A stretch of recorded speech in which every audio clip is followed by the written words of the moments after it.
This episode of Unqualified is brought to you in part by State Farm, and in honor of their surprisingly great auto insurance rates, I'm going to tell you about a particularly surprising day on set. It takes me a long time to read a script. For almost every line of dialogue, I will stop to figure out why my character would say it, how it fits in the conversation, and how it's going to come out of my mouth. Between the lines, there are larger chunks of text which describe everything else happening in the scene. Maybe what a room looks like, what characters are wearing, and what they're doing. As I often underestimate how long everything in my life takes, I know I can make up some time by reading those larger chunks a little faster. I got the script for Overboard about 6 months before we started production. I read it in my warm living room, wearing comfortably warm clothes, sipping from a warm mug of tea. Somehow, it never occurred to me that when you jump off a boat in the middle of the ocean, the water is surprisingly cold. And it doesn't get any warmer on take 2. Here at Unqualified, we love State Farm because they provide coverage that meets your needs at a surprisingly great rate. Like a good neighbor, State Farm is there. Call or go to statefarm.com for a quote today. Hey everyone! Today's guest is the down-to-earth Academy Award winner, Matthew McConaughey. Matthew was an excellent co-host, and we spoke with a listener wondering whether she should reach out to her high school crush after a fateful turn of events prevented them from going to prom 5 years earlier. It kind of sounded like the beginning of a romantic comedy, and I can't wait to find out what happens. Later in the episode, Matthew tells me the advice he would give to his younger self, how to make a relationship work, where he goes to get away, and more. I have so much respect for Matthew, and it was an absolute pleasure getting to know him. As always, thank you for listening to our podcast. If you're in need of unqualified relationship advice, we would love to hear from you. Just look for the link in our show notes. Here's Matthew McConaughey. Ladies and gentlemen, you are listening to Unqualified with your host, Faris.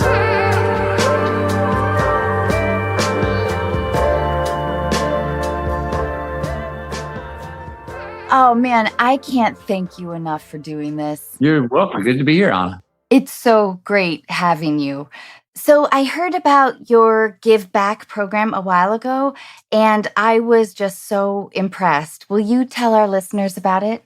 Yeah. So I've been working with Wild Turkey for quite a few years. In the last 5 years, we came up with this campaign of, hey, let's give thanks and shine a light on some people, like local heroes who wouldn't have a spotlight on them. And this year, we found some people who have helped keep live music going on in their communities by creating virtual events to keep the fans coming. Or this one girl in New Orleans was the first DJ who said, okay, vaccine mandates to come to the shows. Anyway, they just stuck to their guns. They love music. They didn't want it to die while they saw so many different, local musicians and small businesses basically going belly up. These were some people that just said, no, we're going to help keep the music going.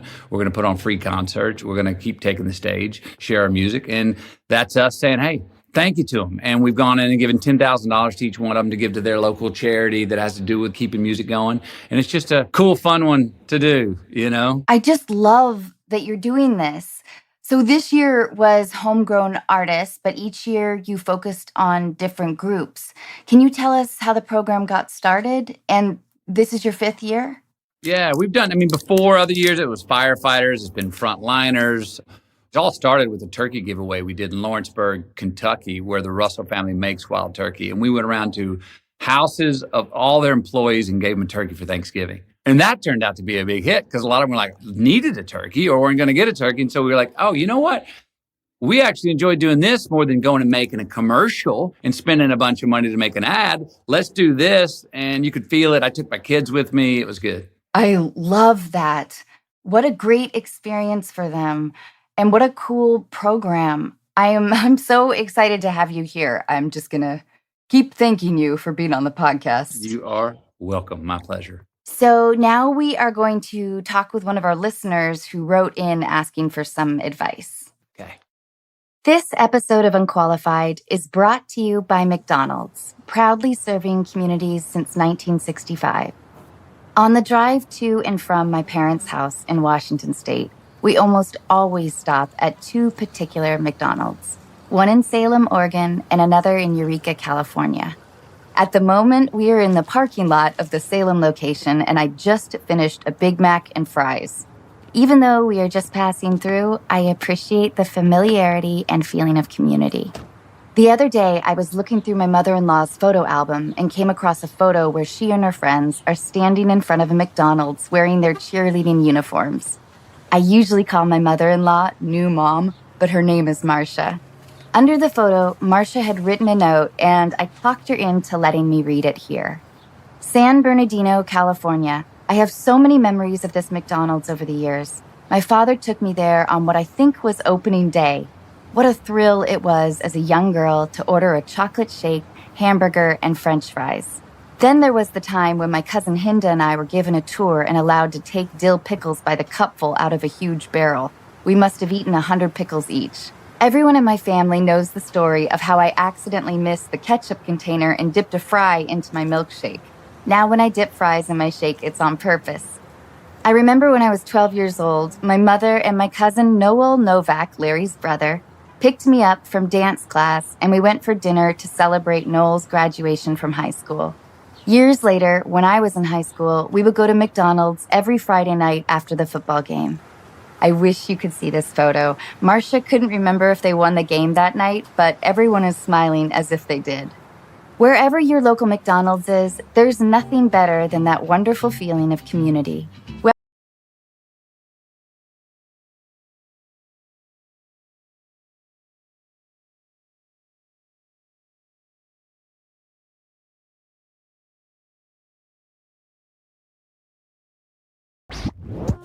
This episode of Unqualified is brought to you in part by Osea. Wondering what to gift your friends and family this holiday season? Female founded over 25 years ago by a mother and daughter team, Osea's award-winning cleansers, serums, face moisturizers, and body products give you the results you want. Skin that looks and feels amazing. I recently got to try Osea's new body butter, which, like their now famous Undaria algae body oil, transforms dry skin without being greasy, has the same incredible scent, and leaves your skin soft, smooth, and healthy looking. If my experience is any indication, you can count on your partner giving you a lot of compliments. This holiday season, stock up and share your new favorite clean skincare and body care with your friends and family. Unqualified listeners get 10% off your first order with promo code ANNA at OseaMalibu.com. You'll get free samples with every order, and orders over $50 get free shipping. Gifting is always easier if you start early, so head to OSEAMalibu.com. Use code ANNA. This episode of Unqualified is brought to you in part by Warby Parker. Warby Parker was founded with a rebellious spirit and the lofty goal of creating boutique quality eyewear at a revolutionary price point. Sunglasses, with or without a prescription, start at $95 and, just like eyeglasses, are available through their home try-on program. You just choose 5 pairs and see which ones you like. I was surprised by how quickly they arrived, which presented me with the immediate problem of deciding which ones to keep. I loved all of them, so you can guess what happened. And not only can you feel good about how cool you look, you can also feel good knowing that for every pair of glasses sold, Warby Parker distributes a pair of glasses to someone in need through partnerships with nonprofits like Vision Spring. Offering eyeglasses, sunglasses, contact lenses, and eye exams, Warby Parker is committed to providing exceptional vision care online and in stores. So put your FSA or HSA dollars to good use on Warby Parker prescription glasses, prescription sunglasses, contact lenses, and eye exams. Try Warby Parker's free home try-on program. Order 5 pairs of glasses to try at home for free for 5 days. There's no obligation to buy. Ships free and includes a prepaid return shipping label.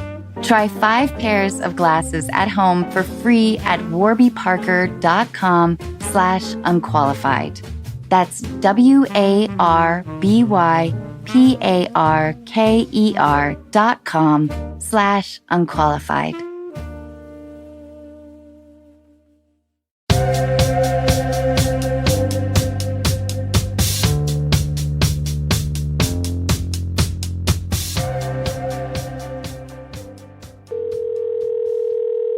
Hey, Kristen. Hi, how are you guys? Good. Nervous? How are you, Kristen? Seriously, you both, Anna and Matthew, are such inspirations to me. I can't really even put it into words. So I'm just, at a loss for words right now. So thank you guys for taking the time to talk to me. Seriously, it means so much. Awesome. Thank you for writing a letter to us. Will you tell us what's going on? Yeah, so I graduated high school 5 years ago. So little backstory of senior year, I was really close friends with this one guy. We're going to call him John.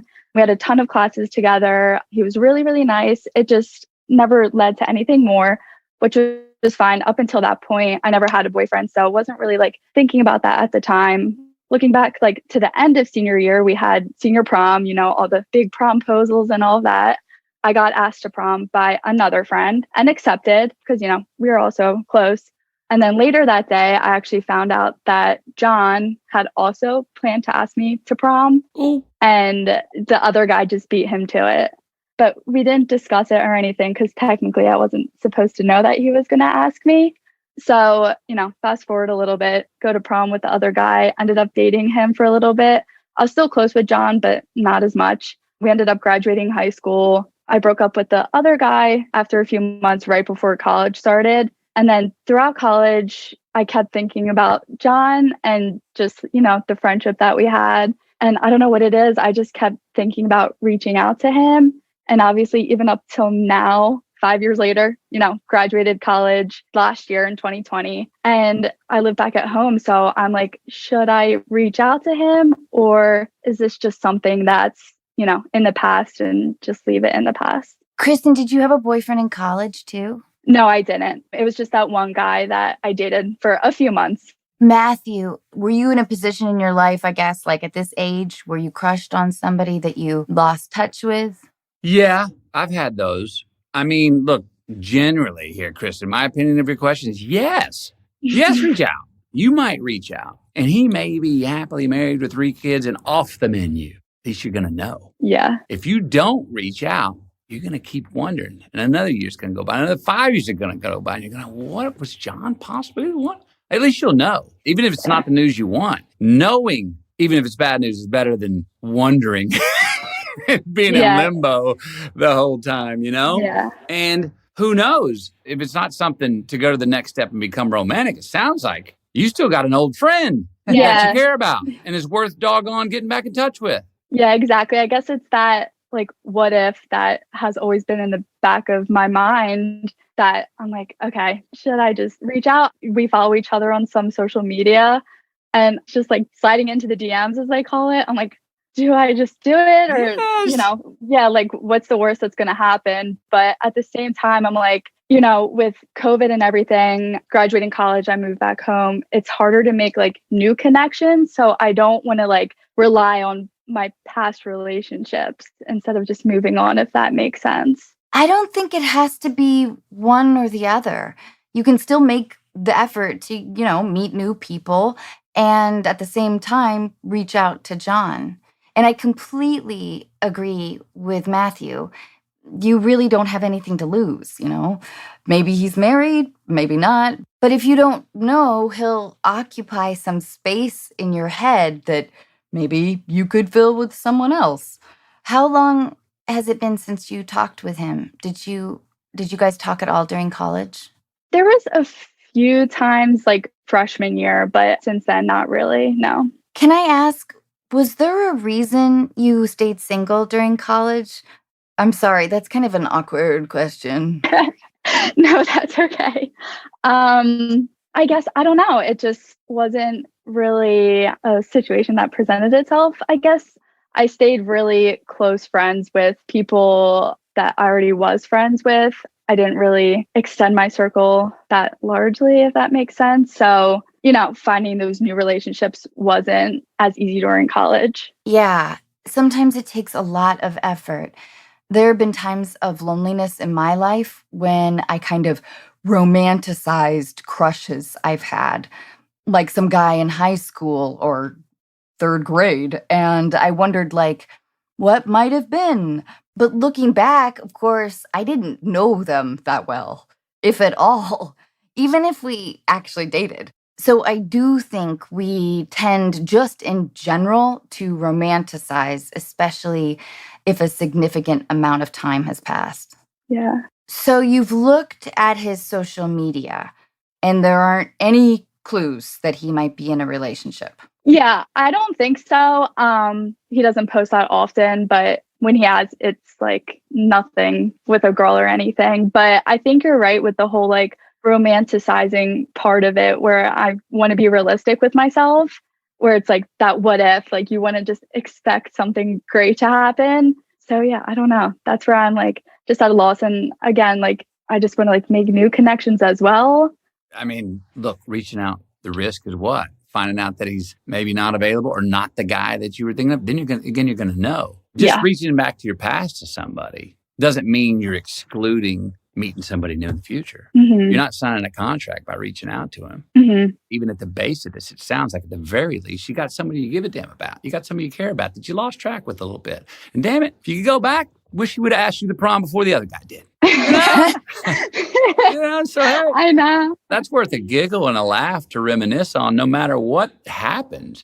And I would say just try not to worry about the result. You're not locking into anything. You're not locking into him by reaching out to him. You're not locking into only meeting somebody new if you don't call him back. And Kristen, you get to say Matthew McConaughey told me to reach out to you. I already thought about that. Like, okay, Matthew McConaughey and Anna Faris gave me this advice.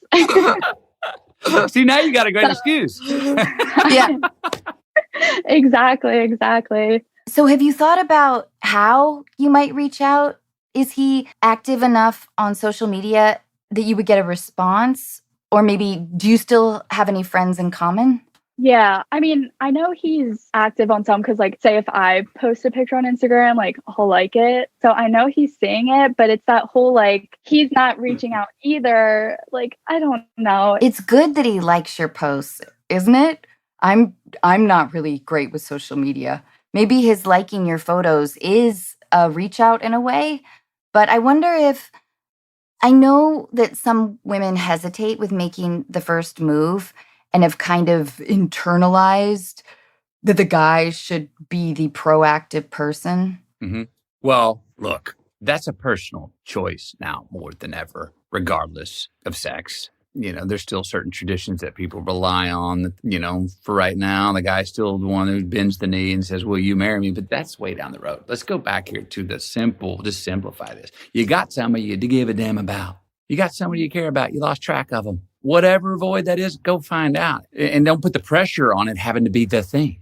At least you were friends and you'd like to maybe rekindle that or just catch up. Just take that adventure. And your hardest part, like going, what's the hardest part about going to work out, Anna? Putting our damn shoes on, right? Yeah. Once we're in it, the hardest part is you when you line up to go, I'm going to DM him right now and say, hey, been thinking about you. Love to reconnect. That's going to be your hardest part. Pressing send. But there's no harm in it. Kristen, you are talking to two people who kind of built our careers on, we're used to rejection, you know? But I think that's a really healthy thing. Mm-hmm. I mean, do you think his feelings were hurt at all about the prom situation? And he just got the impression that you didn't like him at all? I don't think it was like as deep as that. I just think at that point it was like we weren't going to be anything more than friends, which, you know, at the time was fine.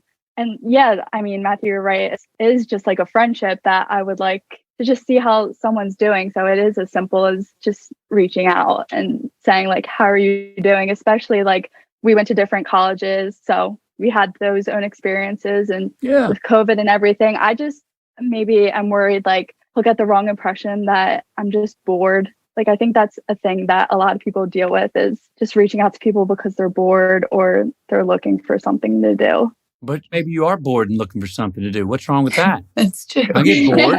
I get looking for something to do. You ought to be damn glad that you're choosing to reach out to him when you're bored and you're looking for something to do. Yeah. Everyone goes through that. Really imagine that he's going to be looking for a motive or reason behind your call.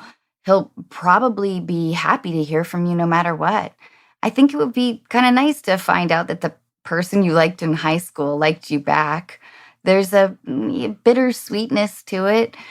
And like Matthew said, maybe you'll come away with a new old friend. You're not saying, John, I haven't talked to you in 6 years. Will you marry me? You're not saying that. You're just saying, hey, I want to reach out. How you doing? Yep. And, I don't know about you, Anna, but lasting relationships that are worth anything start, even if two people become lovers. Well, it's pretty damn nice to have them as your friend first, someone you can trust and like to hang out with, Matthew, did you go to prom? Oh, yes. I went to prom. Yeah, will you tell us about it? I got a funny story about prom. I went to prom, 1988. Remember, that's when Paisleys were in. Okay, I had a purple Paisley tie, my God. bow tie. And let's check this out. I was given the sash, the award of winning most handsome for my senior class, okay? Now, the funny story behind that is when I was 15, I got really bad acne by this product that my mom was peddling called oil of mink. It blocked my pores. I mean, I looked like the Elephant Man, all right? So much so that my dad was like, we're going to sue that company. And this lawyer said, we can make $35,000 off that. I mean, look at you, son. I had to get on Accutane. I had a limp from my dry knee joints and dandruff and all this stuff. And I lost all confidence. I wasn't doing any good with the girls. Nothing. Everything was gone. So we're going to win this $35,000 in this lawsuit. Well, the Accutane worked and the acne went away. And as lawsuits go, it was 2 years, 3 years later that I get called back in for the deposition after I'm a senior. And after I've won this most handsome. So I'm in there now with the defense attorney. And he starts going, my gosh, look at these pictures of you, Matthew, back when you had acne. This must have been so hard on you. I was like, yes, sir, it was. Yes, sir, it was. He goes, where are you? Did you lose confidence? Oh, sir, I lost all kind of confidence. I'm sitting there going, this guy's just playing into my hand. And all of a sudden he reaches on the table and pulls out the yearbook, opens it to that page, points at the picture with me as most handsome. He goes, yeah. It's been real tough, hadn't it? And I knew right then we lost the case. Oh my God, that is crazy. And what a transformation for you, though, to have sort of that true late bloomer sort of experience. It probably is one of the reasons why you're such a great actor, too, because you have felt all sides of the coin. I'm sure it helped. Yeah. I mean, but I did go to prom. And how was it? Prom was good. I mean, I went with someone that we were not dating. We were good friends. We liked each other. I think we maybe kissed one night, but never became any more than that. But she was a good friend, and it was a good night. You know what? You bring it up. It reminds me of these. Have you been back to a reunion yet? A high school reunion? Yes. How was it? Well, it was a solid B- of a night. Okay. The nicest thing about the evening was I wasn't popular in high school and I didn't keep in touch with anybody. I sort of went out of an obligation to my brother in a weird way. But what was nice was that people remembered me as being really quiet and shy. And then they were kind of surprised that I ended up in Hollywood. And that was a relief to me because that's how I remembered my experience. It was nice to have those ideas match up, their perception of me and my own memory of my behavior. Did you go to your reunions, Matthew? I have not made it yet. And coming up on, would it be 88, 98, 08, 18, 31. I missed the 25th and I missed the 30th. But I'm now working up the courage to say I'm going to do it. And I'm going to do it soon. It'll be interesting to see how people remember you. The awkward thing, I think, is actually having to look down when you're speaking closely to somebody at their name tag. Right. Kevin. Yeah. Hey, Yeah, Kevin. yeah. So what you're doing, Kristen, you're calling a reunion, a 6-year reunion, whatever that is. Yeah, it's fun funny, Anna, that you bring that up because I was just out the other night with some friends from high school and, this would be our 5-year reunion technically around this time. And they're like, you should totally plan it. And I'm like, like that's a lot to plan and organize, but maybe that's what I should do. I don't know. Or if somebody else plans it, maybe you call John and go, hey, we didn't get to make prom together. Want to go to 5-year reunion together? Yeah. Want to help me plan it? But I do think this is kind of exciting. You really don't know what will happen. Maybe he's sitting there looking at your Instagram saying, I should have made my move sooner. And like Matthew said, what's the worst that can happen? I see more possibility for positive outcomes than negative ones. At worst, nothing will come of it, friendship or otherwise. And, of course, that would be disappointing. Yeah. And that's his loss. I mean, whatever. This wondering, though, what if, it's going to bug you. It's going to come in your mind every night on your pillow, which it already has to some extent. Find out. Have the courage to go find out. Yeah, totally. Exactly. It could be like a meet cute. Matthew knows a thing or two about a meet cute. What's a meet cute? It's like the moment in a romantic movie where the two, I think you've been a part of a few of them. Wait, what is, I didn't know the name of it. What was it? What's a meet cute? Meet cute. Yeah, it's like the scene in the movie where the two leads like bump into each other. Like, Oh, yeah, okay. Yes, I've been a part of quite a few meet cutes, yes. Yes, you have. Yeah. I was going to say, I could list them off if you wanted me to. Now I know what I was doing. Now I know at least what I was doing, what it's called. Kristen, I think this is a really good time for you because we have had this intense time of like reflection. And now I think as the train is slowly leaving the station, perhaps as we maybe get out of this, I don't know. I think we are futurizing a lot and putting a lot of pressure in some cases to like kind of make some big decisions in our life. But like Matthew said, there's no harm in it. And he may not be all that you've remembered. It will be interesting for you guys to see how you've grown and what you didn't know about each other, Yeah, definitely. I mean, graduating from high school up till now, we've obviously both been through a lot. So at least there would be a lot to talk about and catch up on. Totally. Thank you both so much again. I can't express how big of a fan I am of both of yours. So thank you guys so much. Come back and tell Anna a story about how that first coffee was, or first tea, or first walk, or whatever, first drink, whatever it was y'all did. Yeah. Yes, I will. Seriously. So thanks, Kristen, so much. Thank you guys so much. Thank you. It's so nice meeting you. Nice to meet you.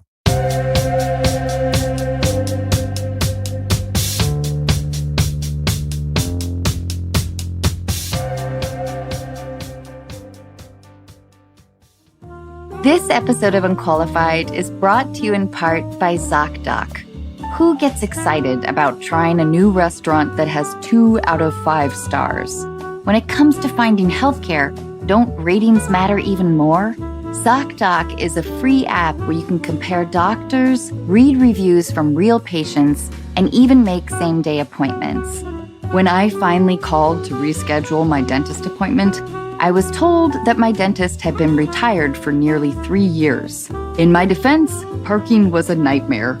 Through ZocDoc, I found a new dentist who had great reviews, took my insurance, and whose office was actually within walking distance. I was also able to book an appointment instantly without talking to a receptionist who made me feel guilty about not having my teeth cleaned for 3 years. My new dentist didn't make me feel guilty either, and only suggested I floss a little more often. Whether you need a primary care physician, dentist, dermatologist, psychiatrist, eye doctor, or other specialist, ZocDoc makes healthcare easy. Now is the time to prioritize your health. Go to ZocDoc.com/unqualified and download the ZocDoc app. Sign up for free and book a top-rated doctor who might be available as soon as today. That's ZocDoc.com/unqualified.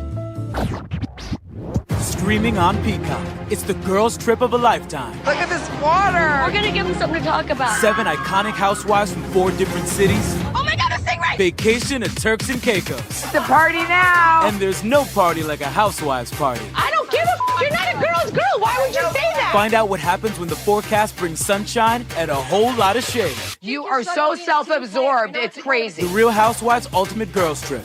Streaming now with new episodes every Thursday, only on Peacock.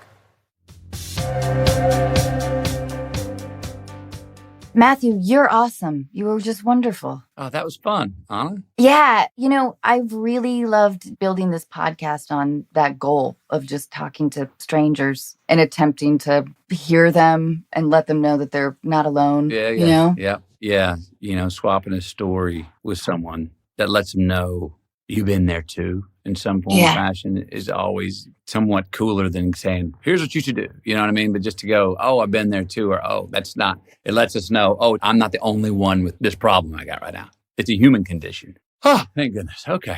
That's exactly it. My intention was to build some sort of community or safe haven where people could be vulnerable, which isn't easy for me. But our listeners have a lot of empathy, and I've really learned a lot doing this. Matthew, can I ask you a few questions? Yeah. What talent or ability would you most like to have that you don't right now? Play guitar. I love that. When or where are you happiest or most content? It's not necessarily a physical place. When I think on earth, daily life, when I'm with my family and we're over dinner and everyone's telling a story or one of the kids is performing a story and we're all laughing and getting on them and making fun of somebody in the family that did something and they're laughing harder than we are at them. That's one of my favorite times. I also really enjoy my time away writing when I go away on my own. I really enjoy that. And it's hard sometimes because I don't like the company sometimes, me. But I get past that at a certain point. And all of a sudden I'm like, oh, all right, buddy. Well, you're the one dude I can't get rid of, so we better figure this out. You know what I mean? Yeah. And I like that constructive time. It gives me time to get things in order because, as creatives, we make associations and see art and inspiration all over the place. And it can be overwhelming. And not every self-expression is art. So to go away and give myself time to go, wait a minute, let's cut the fat off the bone here. What's really worth following through on and what just was an inspiration we need to let go? I really enjoy that time. When you go away, are you drawn to like the desert, mountains, ocean? I'm a desert man. Love the desert. It's so clean. It's like in high definition and it doesn't trespass. It's wild. And it comes alive at night more than it does in the day, but it doesn't trespass. I love an open horizon of a desert more so than an open horizon of, say, an ocean. It's comforting to me. That's interesting that you use that word trespass. Will you tell me sort of so I can put it into a juxtaposition of like what environment does trespass? Well, so like I also enjoy the jungle. The jungle trespasses. The jungle is like with every step, you've got a new root, a new thorn, a new bug, a new mosquito, a new something that you're dealing with. The Mother Nature's coming in to your abode. The desert, it's clean. Everything's low. It's dry. Mother Nature's not trespassing. There is no humidity. Mm-hmm. So as much as I love the jungle, which I've spent quite a bit of time in different jungles, but there's something about the desert that helps me singularly focus on what's in front of me without feeling like anything's coming in or even stimulus coming in. Desert, go away where there's no cell reception. That's super relaxing. A hell of a lot more. It's so much more relaxing to go away where you don't have cell service than to go to a place where you do have cell service and say, oh, but I'm not going to check my messages. That's a lot harder. You know what I mean? Oh, man, that sounds so good. I want no cell service. So to go to a place where you don't have the option becomes frustrating at first, but then it gets relaxing. I love that. We keep taking road trips to the Pacific Northwest where it is definitely not dry. So what advice would you give your younger self? You took a lot of risk, buddy. I wish you'd have taken more. Really? Yeah. I'm learning as I'm getting older, we're just tapping in on our best days into our 11th% of our mind. These ceilings of restraints that we put over ourselves and our abilities, what we think is possible with ourselves, with our families, with loved ones, with relationships, with the world, they're self-imposed ceilings that we put on. And I almost think we as humans are arrogant to put these restraints on us, these roofs over our head of, well, no, that's about as far as I can go. I'm getting a little uncomfortable now that I'm really succeeding, even if we're dealing with success, and something's going well in a relationship. You get to start to go, geez, is this going too good? Just too good to be true? Or work's going well and you're like, oh my gosh, I'm in the flow. We kind of get nervous. We think we're near the goal line or something. And I think it's a self-imposed idea that we put on ourselves, and we shouldn't we actually don't have the right to get nervous about that because we're not even close to as rich and as far, and when I say rich, in relationships as we can get. We're not even close. So, yeah, ruthless. You know that story of Icarus? He's flying too close to the sun with his dad, and he says, son, don't fly so high, the sun's going to melt your wings. And boy goes, and the sun melts his wings, and he falls to the sea. I think a lot of us, and I know I do, suffer from the opposite. We get up there and start thinking, oh my gosh, I'm getting too close to the sun. This relationship's going too well. I'm thinking maybe too clearly. I'm getting nervous. I'm going to back off. No, it's still 40 degrees. It's still chilly outside. Your wings ain't even close to getting melted. And who the hell do you think you are for thinking they are? So we're uncomfortable with those successes and pull back. We're conditioned to limit ourselves. Yeah, conditioned to go, that's enough. If it gets any better, you're trespassing. No, you're not trespassing. You're not even close. We got so much more, you know. At the same time, when I say so much more, I don't mean higher heights. I also mean more ability to grow our roots wider and deeper. The ones we have, loved ones in our lives, how much we can enrich those relationships so much more than we even give ourselves credit for being able to do. Our relationship with ourselves. Would you consider yourself a romantic, do you think? Yeah. I mean, not in the typical sense. I'm not a fan of Valentine's Day. I don't like the pressure that day on a calendar put on it to tell me, oh, today's the day where you must profess your love. And if I'm watching TV, you're telling me I got to buy a diamond ring from Kay's Jewelry. No, I'm not purchasing that crap. You know what I mean? Don't be telling me. I know what you're doing. This is retail therapy. You know what I mean? Yep. Those ads crack me up. You seen those ads? Like the girl's like not happy with him. And then all of a sudden he pulls out the jewelry box and she's like, oh, well, now I love you again. You're like, oh. The gift begins with K. Yeah. Every kiss begins with K.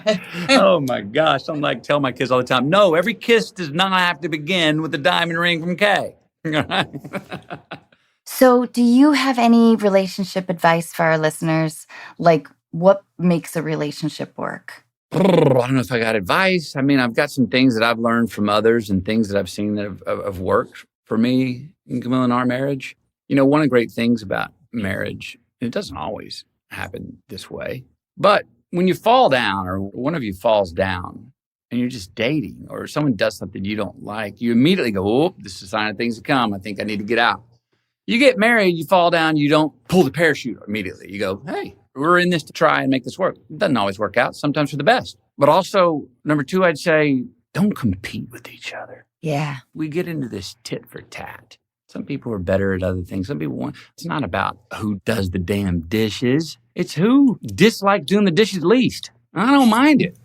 Camilla does not like to do it, so I'll do it. Who cares? It's not about whose job it is or what second. It's like, what do you, I don't know. I don't mind doing that. But that really bothers you? Well, shit, I'll do it. You know what I mean? Don't get the tit for tats, which we can all do, and it can happen for us. And then I think finally is if you know the person really well, you're going to want to change them a little bit. You may want them to change. No one's perfect. But boy, if you can root for them to be more of themselves, even if you're not with them. Yeah. And if it's that long distance phone call and they had a great day and you weren't even there to be a part of it, you can genuinely be happy for them because you hear the stoke in their voice. Not everyone can do that. I haven't always done it. You know, we get jealous, we get selfish. I want that to be filtered through me. I'm afraid that my partner's having such a good time or feeling so turned on by something in life and I'm not a part of it. I get insecure. Well, no, root for that. Trust that, you know, that's a sort of part of an unconditional love, I think. Will you tell us something that you really love about your wife? Yeah. She got this little chip on her tooth right here on the front tooth, which leaves this beautiful gap. She was going to go get it fixed one time. I was like, no way. I love that little chip right there on your tooth. That little shadow that's on that side, but not that side. Love it. You're like, I just want to lick it. And I have. Oh, Matthew, I can't thank you enough. This was such an honor and a privilege, and thank you. Thanks for having me, and great to talk to you today, Anna. So great talking with you. Thank you so much for doing this. Thank you. Bye, Matthew. Bye-bye.